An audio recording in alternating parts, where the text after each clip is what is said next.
कल्पना कीजिए, एक युवा सम्राट अपने तंबू में अकेला बैठा है, मोमबत्ती की मध्यम रोशनी में लिखते हुए, जबकि उसकी सेना आराम कर रही है। इतिहास के सबसे शक्तिशाली साम्राज्य का शासक होने के बावजूद वह विजय या गौरव के बारे में नहीं लिख रहा, बल्कि अपने भीतर की जंग के बारे में लिख रहा है। काम में बाधा ही काम को आगे बढ़ाती है। वह ध्यान से लिखता है, जो रास्ते में खड़ा है वही रास्ता बन जाता है। मार्कस ऑरेलियस को नहीं पता था कि उनकी निजी डायरी 2000 सालों तक बचेगी और लाखों लोगों को प्रेरणा देगी, लेकिन उन्हें यह जरूर पता था कि सच्ची सफलता, जो मुश्किल और चुनौतीपूर्ण समय में भी बनी रहती है, वह भीतर से आती है, और वह इस समझ में अकेले नहीं थे। आज हम 6 प्राचीन रहस्यों को खोलने जा रहे हैं, जो इतनी ताकतवर आदतें हैं कि उन्होंने 2000 सालों तक लोगों की जिंदगी बदल दी है। लेकिन उससे पहले एक सवाल, क्या आपने कभी ध्यान दिया है कि कुछ लोग किसी भी हालात में डटे रहते हैं, जबकि बाकी दबाव में टूट जाते हैं? ऐसे लोग दुर्लभ होते हैं, जो हर मुश्किल के साथ और मजबूत बनते हैं। इनका राज क्या है? इसका जवाब एक दर्शन में छुपा है, जिसने सम्राटों से लेकर गुलामों तक को प्रभावित किया। एक ऐसी बुद्धिमत्ता जो मुश्किलों को अवसरों में बदल देती है। मैं बात कर रहा हूँ स्टोइसिज्म की, लेकिन यह ठंडी, भावना विहीन स्टोइसिज्म नहीं है जिसके बारे में आपने सुना होगा। नहीं, यह असली स्टोइसिज्म है, एक व्यावहारिक दर्शन जिसने इतिहास के महानतम व्यक्तियों को आकार दिया है। और ये सबसे दिलचस्प बात है, जब आप आज के सफलतम लोगों की आदतों का अध्ययन करते हैं, चाहे वे अरबपति उद्यमी हों, चैंपियन खिलाड़ी या बड़े कलाकार, तो आप पाएंगे कि वे अनजाने में इन्हीं प्राचीन सिद्धांतों का पालन कर रहे हैं। लेकिन यहाँ लोग गलती कर जाते हैं। वे सफलता को एक ऐसी चीज समझते हैं जिसे बाहर जाकर पकड़ा जा सकता है, जबकि स्टॉक्स बेहतर जानते थे। वे समझते थे कि असली सफलता अंदर से शुरू होती है, उन रोजमर्रा की आदतों के जरिए जो आपको भीतर से बदल देती हैं। आदत 1, कड़ी मेहनत। आइए पहली आदत से शुरुआत करें, कड़ी मेहनत। लेकिन जिस तरह आप सोच रहे हैं वैसी नहीं। कल्पना कीजिए प्राचीन चीन में एक युवा आदमी की। हर दिन वह अपने गांव के पास एक विशाल पहाड़ को घूरता।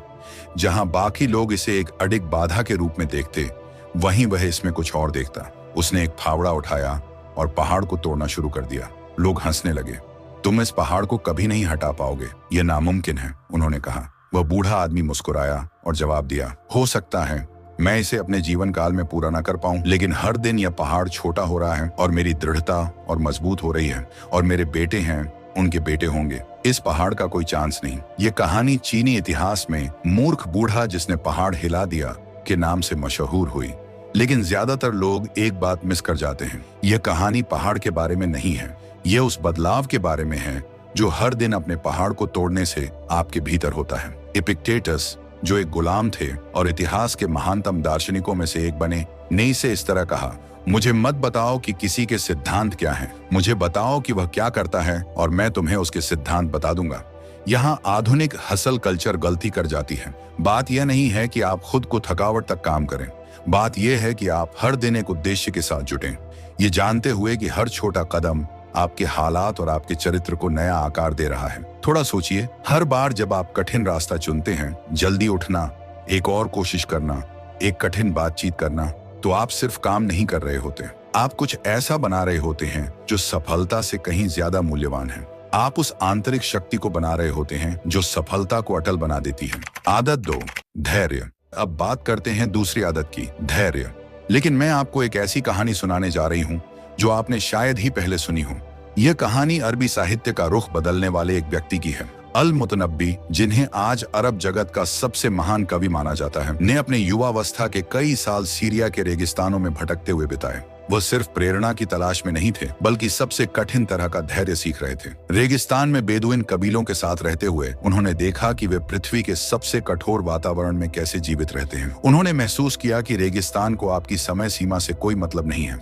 वहां धैर्य एक गुण नहीं, बल्कि जीवित रहने की जरूरत है। सालों बाद जब उन्होंने अपनी सबसे प्रसिद्ध पंक्तियां लिखी, तो उन्होंने सिर्फ कविता नहीं रची, उन्होंने सफलता का एक ऐसा सच उजागर किया जिसे ज्यादातर लोग कभी समझ नहीं पाते। रेगिस्तान मुझे अच्छे से जानता है, रात, सवार लोग, युद्ध और तलवार, कागज और कलम। ये पंक्तियां वास्तव में क्या कह रही थी? यह कि महारत, सच्ची और स्थायी सफलता तब मिलती है जब आप प्रतीक्षा, सीखने और अंतहीन तैयारी को अपना लेते हैं। जिस तरह रेगिस्तान के लोग जानते थे कि रेत के टीलों को तेजी से पार करने की कोशिश केवल उनके ऊंटों को थका देगी, उसी तरह आपको समझना होगा कि सफलता की ओर भागने से आप उससे और दूर जा सकते हैं। स्टोइक दार्शनिक सेनेका ने ऐसी चिट्ठियां लिखी जो पीढ़ियों को प्रभावित करती रहीं।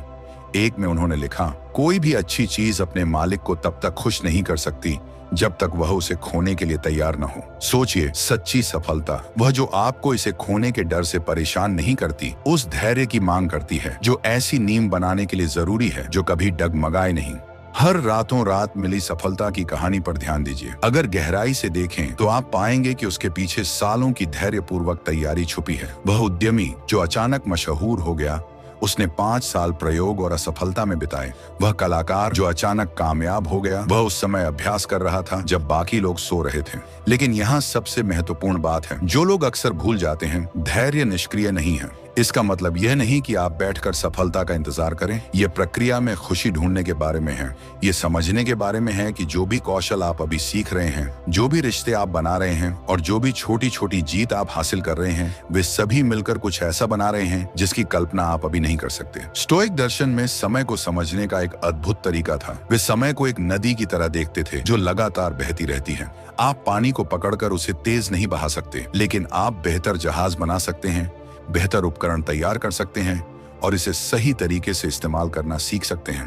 तो खुद से पूछिए, जो कुछ भी आप अभी अनुभव कर रहे हैं, वह संघर्ष, वह असफलताएं, वह धीमी प्रगति, क्या यह आपकी सफलता में देरी कर रहा है या फिर यह आपको ऐसी सफलता के लिए तैयार कर रहा है जिसे आप इस तैयारी के बिना संभाल नहीं पाते? याद रखिए, वही गर्मी जो मक्खन को पिघला देती है, स्टील को मजबूत बनाती है।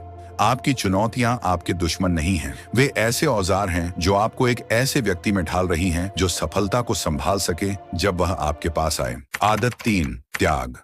अब बात करते हैं एक ऐसी चीज की जिसे अक्सर सफलता के गुरु बड़ी आसानी से छोड़ देते हैं, त्याग। तीसरी आदत जो स्टोइक विचारधारा को मानने वालों को सपने देखने वालों से अलग करती है। एक प्राचीन जापानी कहानी है। एक युवा समुराई एक जैन मास्टर के पास गया सफलता का रहस्य सीखने के लिए। मास्टर ने उसे चाय पर बुलाया। दोनों बैठे और मास्टर ने समुराई के कप में चाय डालनी शुरू की। कप भर गया, फिर छलकने लगा। इसके बावजूद मास्टर चाय डालते रहे। अंततः समुराई से रहा नहीं गया। उसने कहा, मास्टर, यह कप तो भर चुका है, अब इसमें और चाय नहीं आएगी। मास्टर मुस्कुराए और बोले, तुम भी इस कप की तरह हो, अपनी इच्छाओं, महत्वाकांक्षाओं और विचारों से भरे हुए।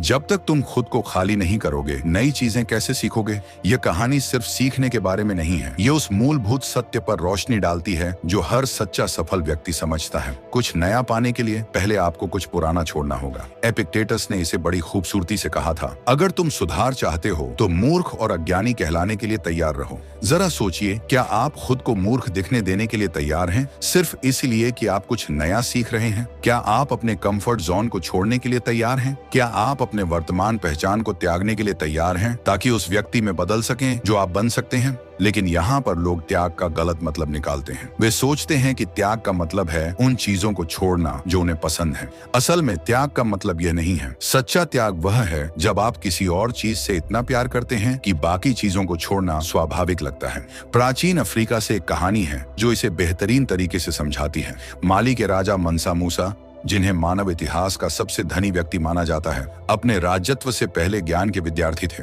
उनके शिक्षकों ने उन्हें एक सच्चाई बताई जिसने उनका जीवन बदल दिया। जो पक्षी ऊंचा उड़ना चाहता है उसे पहले डाली को छोड़ना होगा। सोचिए, वह डाली बुरी नहीं है, वह आरामदायक है, सुरक्षित है, लेकिन अगर आप कभी उसे नहीं छोड़ेंगे तो आप कभी नहीं जान पाएंगे कि आप कितनी ऊंचाई तक उड़ सकते हैं। आधुनिक शोध भी इसे समर्थन देता है। अध्ययन बताते हैं कि हमारा मस्तिष्क स्वाभाविक रूप से उन चीजों को पकड़ कर रखता है जो हमारे पास है।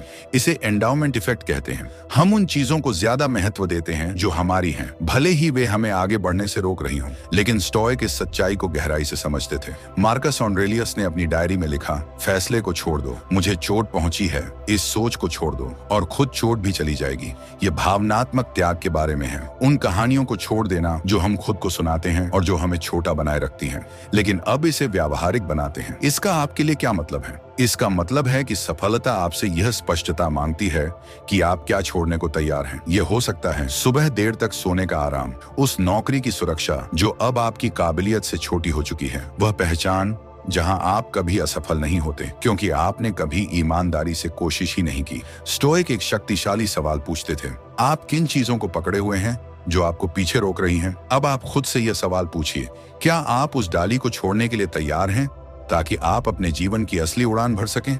आदत 4, स्थिरता। अब बात करते हैं चौथी आदत की। त्याग का कोई अर्थ नहीं है अगर उसमें स्थिरता नहीं हो। त्याग के साथ स्थिरता जोड़ने पर ही असली जादू होता है। प्राचीन चीन से एक बेहद दिलचस्प कहानी है, बांस के पौधे की वृद्धि का रहस्य। जब इसे लगाया जाता है, पहले 4 साल तक जमीन के ऊपर कुछ नहीं दिखता, कुछ भी नहीं। किसान को लगातार खाली जमीन को पानी देना होता है, उसकी देखभाल करनी होती है। असल में उन 4 सालों में बांस जमीन के नीचे अपनी जड़ों का जटिल नेटवर्क तैयार कर रहा होता है और फिर 5वें साल में अचानक बांस 90 फीट ऊंचा हो जाता है, सिर्फ 6 हफ्तों में। अब सवाल उठता है, क्या बांस ने 90 फीट सिर्फ 6 हफ्तों में बढ़ा या पूरे 5 सालों में? यहीं पर अधिकतर लोग स्थिरता को समझने में गलती कर बैठते हैं। वे सिर्फ बांस की ऊंचाई को देखते हैं, लेकिन उन 4 सालों की मेहनत और अदृश्य विकास को नजरअंदाज कर देते हैं। स्टोइक विचारधारा के संस्थापक जैनों ने इस सिद्धांत को एक अनोखे रूपक के माध्यम से समझाया। उन्होंने कहा कि दर्शन शास्त्र और किसी भी उत्कृष्टता की खोज एक उपजाऊ खेत की तरह होनी चाहिए, सुंदर फूलों के बगीचे की तरह नहीं, बल्कि ऐसा खेत जो लगातार पोषण देने वाली फसलें उगाए। आधुनिक विज्ञान भी स्थिरता के इस महत्व को साबित करता है। जब भी आप कोई कार्य बार बार दोहराते हैं, तो आप अपने मस्तिष्क में नर्वल पथों को मजबूत करते हैं। इसे माइलिनेशन कहते हैं। यह प्रक्रिया आपके मस्तिष्क की कच्ची सड़क को एक सुखद पक्की सड़क में बदल देती है। जितना अधिक आप इसे दोहराते हैं, उतनी ही सड़क और भी चिकनी और तेज हो जाती है। स्टोइक इस विज्ञान को नहीं जानते थे, लेकिन उन्होंने इसे अपने अवलोकन के माध्यम से समझा। मुसोनियस रूफस, जिन्हें रोमन सुकरात कहा जाता है, ने कहा था, आदत अभ्यास से मजबूत होती है और बार बार अभ्यास इसे और भी मजबूत बना देता है। उन्होंने सिखाया कि उत्कृष्टता कोई एक बार किया गया कार्य नहीं है, बल्कि एक आदत है जो अनेकों दोहराव से बनती है। स्थिरता का एक और सुंदर उदाहरण हमें नेटिव अमेरिकन परंपरा से मिलता है। एक बुजुर्ग अपने पोते को 2 भेड़ियों की कहानी सुनाते हैं। हर इंसान के भीतर 2 भेड़िए लड़ रहे हैं। एक भेड़िया डर, गुस्से और आत्मसंदेह का प्रतीक है। दूसरा भेड़िया साहस, दयालुता और धैर्य का प्रतीक है। पोता पूछता है, कौन सा भेड़िया जीतता है? बुजुर्ग जवाब देते हैं, वही जिसे तुम लगातार भोजन देते हो। ये हमें स्थिरता की एक महत्वपूर्ण सच्चाई सिखाता है। स्थिरता का मतलब परफेक्शन नहीं है, बल्कि परसिस्टेंस है। स्टोइक इसे पथ पर लौटने का अभ्यास कहते थे। वे जानते थे कि कभी कभी वे अपने सिद्धांतों से भटकेंगे, लेकिन कुंजी यह थी कि गिरने के बाद वापस उठें। जरा पानी को पहाड़ से बहते हुए देखिए, वह कभी सीधी रेखा में नहीं बहता। वह बाधाओं के चारों ओर बहता है और अपने गंतव्य की ओर बढ़ता रहता है। यही सच्ची स्थिरता है। एपिक्टेटस ने इसे खूबसूरती से व्यक्त किया, चीजें वैसी होने की चाह मत रखो जैसी तुम चाहते हो, बल्कि यह चाहो कि चीजें वैसी ही हों जैसी वे वास्तव में हैं। तब तुम्हारा जीवन सहजता से आगे बढ़ेगा। अब सोचिए, स्थिरता का मतलब सिर्फ एक ही चीज बार बार करना नहीं है। इसका मतलब है अपने सबसे अच्छे रूप में बने रहना, चाहे परिस्थितियां कैसी भी हों। जब आप थके हुए हों, जब आप निराश हों, जब कोई देख ना रहा हो, यही वे पल हैं जो आपकी स्थिरता को परिभाषित करते हैं। जापानी संस्कृति में काइजन का विचार है, छोटे निरंतर सुधार के माध्यम से प्रगति। लेकिन एक और गहरा सिद्धांत है जिसे दानारी कहते हैं, अपने जीवन से फालतू चीजों को हटाना, ताकि आप उन चीजों पर ध्यान केंद्रित कर सकें जो वास्तव में मायने रखती हैं। जब आप इन विचारों को स्टोइक ज्ञान के साथ जोड़ते हैं, तो आपको कुछ शक्तिशाली मिलता है। ये समझ कि स्थिरता का मतलब अधिक चीजें करना नहीं है, बल्कि सही चीजों को बार बार पूरी लगन और ध्यान से करना है। अब इस खंड को समाप्त करते हुए आपसे एक सवाल, वह कौन सा छोटा कार्य है जो अगर आप नियमित रूप से करें तो अगले साल में आपका जीवन बदल सकता है? और उसे लगातार करने के लिए आपको क्या त्याग करना होगा? याद रखें, असाधारण उपलब्धियों का रास्ता साधारण दिनों से बनता है, जो लगातार आपकी चुनी हुई दिशा में निवेश किए जाते हैं। आदत 5, अनुशासन। अब हम 5वीं आदत पर पहुंचते हैं, अनुशासन। लेकिन यहाँ अनुशासन का मतलब वह नहीं है जैसा आप सोच सकते हैं। स्टोइक दार्शनिकों ने अनुशासन के बारे में एक गहरी समझ विकसित की थी, जो आज की आधुनिक सेल्फ हेल्प में अक्सर छूट जाती है। आइए प्राचीन ग्रीस की एक कहानी से शुरू करें। आपने ओडिसियस की कहानी सुनी होगी, जो ट्रोजन युद्ध के बाद अपने घर की ओर लंबे सफर पर निकला था। लेकिन इस कहानी का एक हिस्सा हमारे लिए खास मायने रखता है। जब ओडिसियस सायरन के द्वीप के पास पहुंचा, तो उसने एक अद्भुत काम किया। सायरन का गीत इतना मोहक था कि यह नाविकों को उनके विनाश की ओर खींच लेता था। लेकिन ओडिसियस ने सिर्फ अपनी इच्छा शक्ति पर निर्भर नहीं किया। उसने अपने साथियों से कहा कि वे उसके कानों में मोम भर लें और उसे जहाज के मस्तूल से बांध दें। उसने एक ऐसा अनुशासन बनाया जिसमें असफलता लगभग असंभव हो गई। यह कमजोरी नहीं थी, यह बुद्धिमत्ता थी। सही अनुशासन क्या है? यह हर पल संघर्ष करने के बारे में नहीं है। यह अपने जीवन को इस तरह व्यवस्थित करने के बारे में है कि सफलता लगभग स्वाभाविक हो जाए। स्टोइक दार्शनिक एपिक्टेटस, जिन्होंने गुलामी से शुरुआत की और इतिहास के सबसे महान शिक्षकों में से एक बने, ने इसे इस तरह कहा, कोई भी व्यक्ति स्वतंत्र नहीं है जो अपने आप का स्वामी नहीं है। लेकिन यहाँ दिलचस्प बात यह है, एपिक्टेटस ने सिखाया कि आत्म स्वामित्व हर पल खुद से लड़ने से नहीं आता, बल्कि अपनी प्रकृति को समझने और उसके साथ काम करने से आता है। एक और प्रेरणादायक कहानी, पाइथागोरस की बेटी डीमो को उनके पिता ने अपने पांडुलिपियां सौंपी और वादा लिया कि वह उन्हें कभी बेचेगी नहीं। डीमो ने गरीबी में अपना पूरा जीवन बिताया, लेकिन अपने पिता की इच्छा का पालन किया। उसने कहा, मैं गरीबी में मरना पसंद करूंगी, लेकिन अपने पिता की इच्छा का पालन न करना नहीं।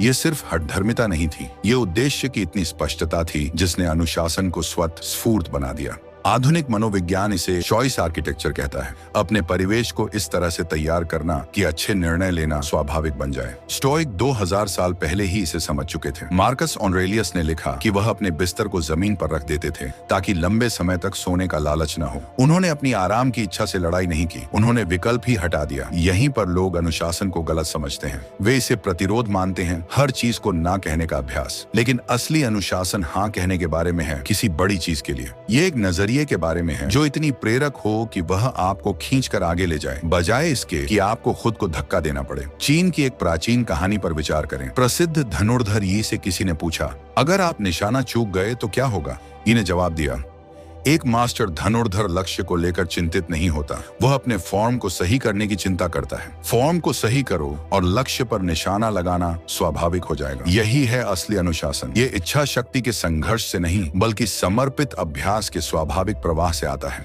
जब आप इसे समझ जाते हैं तो अनुशासन सजा होने के बजाय मुक्ति बन जाता है। लेकिन अनुशासन का एक और पहलू है जो स्टोइक दर्शन को खास बनाता है। ये सिर्फ कर्मों को नियंत्रित करने के बारे में नहीं है, यह प्रतिक्रियाओं को नियंत्रित करने के बारे में है। एपिक्टेटस ने सिखाया, ये मायने नहीं रखता कि आपके साथ क्या होता है, जो मायने रखता है वह यह है कि आप उस पर कैसे प्रतिक्रिया देते हैं। ये मन का अनुशासन है और यह शारीरिक अनुशासन से कहीं अधिक शक्तिशाली है। तो सवाल यह है, क्या आप खुद के लिए ऐसे सिस्टम बना रहे हैं जो आपकी असफलता को कठिन और सफलता को आसान बना दें? और क्या आप अपनी प्रतिक्रियाओं पर काम कर रहे हैं ताकि आपका मन हमेशा शांत और अनुशासित रहे? इसी से अब हम पहुंचते हैं अंतिम आदत पर। आदत 6, आत्मविश्वास। लेकिन यह उस प्रकार का आत्मविश्वास जैसा नहीं है जिसे आज की सोशल मीडिया पर दिखाया जाता है। यह कुछ बहुत गहरा है, जिसे स्टोइक स्वावलंबन कहते थे। यह वह अडिग विश्वास है जो आपकी अपनी क्षमताओं और मूल्य को जानने से आता है। ज़ैनब अल गंजाली की कहानी से प्रेरणा लें। वह 20वीं सदी की एक मिस्र की एक्टिविस्ट थीं, जिन्होंने अपने विचारों के कारण वर्षों जेल में बिताए। अपने सबसे कठिन क्षणों में उन्होंने पैगंबर यूसुफ की कहानी याद की। यूसुफ ने कहा था, यहाँ तक कि जेल में भी मेरे रब ने इसे मेरे लिए अच्छा बनाया है। यह अंधी आशावादिता नहीं थी, ये एक गहरा आत्मविश्वास था जो इस समझ पर आधारित था कि बाहरी परिस्थितियां आपके मूल्य को परिभाषित नहीं करती और न ही आपकी संभावनाओं को सीमित करती हैं। स्टोइक्स ने इसे बहुत पहले समझ लिया था। सेनेका ने लिखा, जो व्यक्ति पहले ही से डरकर दुख सहता है वह अनावश्यक रूप से अधिक कष्ट उठाता है। असल आत्मविश्वास क्या है? यह नहीं है कि आप हमेशा सफल होंगे, बल्कि यह है कि आप असफल हो जाएं तो भी आप ठीक रहेंगे। सोचिए, अधिकांश लोगों का आत्मविश्वास उनकी सफलताओं पर आधारित होता है, लेकिन सच्चा और टिकाऊ आत्मविश्वास तब आता है जब आप असफलताओं का सामना करते हैं और महसूस करते हैं कि वे आपको बर्बाद नहीं कर सकती। हर बार जब आप गिरते हैं और फिर खड़े होते हैं तो आप न केवल अपनी पुरानी स्थिति में लौटते हैं, बल्कि एक मजबूत और लचीला आत्मविश्वास विकसित करते हैं। स्टोइक्स का एक अभ्यास, वे नियमित रूप से गरीबी का अभ्यास करते थे, ऐसी असुविधाओं का अनुभव करना जिन्हें वे झेल सकते थे। क्यों? क्योंकि जब आप जानते हैं कि आप सबसे बुरी स्थिति को झेल सकते हैं तो आप उससे डरना बंद कर देते हैं। आपका आत्मविश्वास अडिग हो जाता है क्योंकि वह अनुभव पर आधारित होता है, न कि उम्मीद पर। 6 आदतों का संगम। अब जब हम इन 6 आदतों, कठिन परिश्रम, धैर्य, बलिदान, निरंतरता, अनुशासन और आत्मविश्वास को एक साथ लाते हैं तो हम एक अद्भुत चीज देखते हैं। ये आदतें अलग अलग गुण नहीं हैं, ये एक ही हीरे के विभिन्न पहलू हैं। हर आदत दूसरी को मजबूत करती है। कठिन परिश्रम आत्मविश्वास का निर्माण करता है, धैर्य निरंतरता को संभव बनाता है, बलिदान अनुशासन को मजबूत करता है। ये सभी मिलकर कुछ ऐसा बनाते हैं जो इनके जोड़ से कहीं अधिक बड़ा है। मार्कस ऑरेलियस की कहानी याद करें। जब वह मोमबत्ती की रोशनी में लिख रहे थे तो वह सिर्फ एक आदत का अभ्यास नहीं कर रहे थे, वह इन सभी 6 आदतों को जी रहे थे, आत्मचिंतन के कठिन परिश्रम में जुटे थे, रोजाना ज्ञान प्राप्त करने का धैर्य रख रहे थे, विकास के लिए आराम का बलिदान दे रहे थे, दैनिक अभ्यास में निरंतरता बनाए हुए थे, सच्चाई का सामना करने के लिए अनुशासन दिखा रहे थे और यह विश्वास रखते थे कि उनके प्रयास मायने रखते हैं, भले ही कोई और उन्हें कभी न देखे। आपकी चुनौती क्या है? इन सभी आदतों को एक साथ अपनाने की कोशिश मत कीजिए, एक से शुरुआत करें। शायद वह सुबह अपना बिस्तर ठीक करना है, अनुशासन का एक छोटा सा कार्य, शायद वह 10 मिनट शांत चिंतन में बिताना है, धैर्य का अभ्यास, या शायद वह अपने कंफर्ट जोन को छोड़कर वह महत्वपूर्ण बलिदान करना है। याद रखें, सफलता कोई घटना नहीं है, ये एक प्रक्रिया है। जैसे एक तितली अपने कोकून से निकलती है, आपकी सफलता भी इन आदतों के दैनिक अभ्यास से उभरेगी। आखिरी कहानी, एक गरीब द्वीप मदिरा से एक दुबले पतले लड़के की, जिसे लोगों ने कहा था कि वह फुटबॉल में कभी सफल नहीं होगा। आज वह लड़का क्रिस्टियानो रोनाल्डो के नाम से जाना जाता है। रोनाल्डो की कहानी सिर्फ फुटबॉल की नहीं है, यह इन 6 आदतों को दृढ़ता से अपनाने की कहानी है। युवा रोनाल्डो रात में अकेले अभ्यास करते थे जब दूसरे बच्चे सो रहे होते थे। यह सिर्फ कठिन परिश्रम नहीं था, यह वह बलिदान था जिसने सपने देखने वालों और सपने पूरा करने वालों को अलग किया। उनके शुरुआती दिनों से लेकर आज तक उनकी आदतें वही हैं। उनकी सफलता इन आदतों का प्रमाण है। अब आप पर निर्भर है, आपकी रोनाल्डो जैसी ट्रेनिंग क्या है? वह कौन सी आदत है जिसे आप सिर्फ एक दिन, एक हफ्ते या एक महीने के लिए नहीं, बल्कि अपने जीवन का हिस्सा बनाना चाहते हैं? याद रखें, महानता उन लोगों के लिए आरक्षित नहीं है जो विशेष प्रतिभा के साथ पैदा होते हैं। यह उन सभी के लिए उपलब्ध है जो इन 6 आदतों को अपनाने का साहस रखते हैं। आपकी यात्रा आज शुरू होती है। आप तैयार हैं?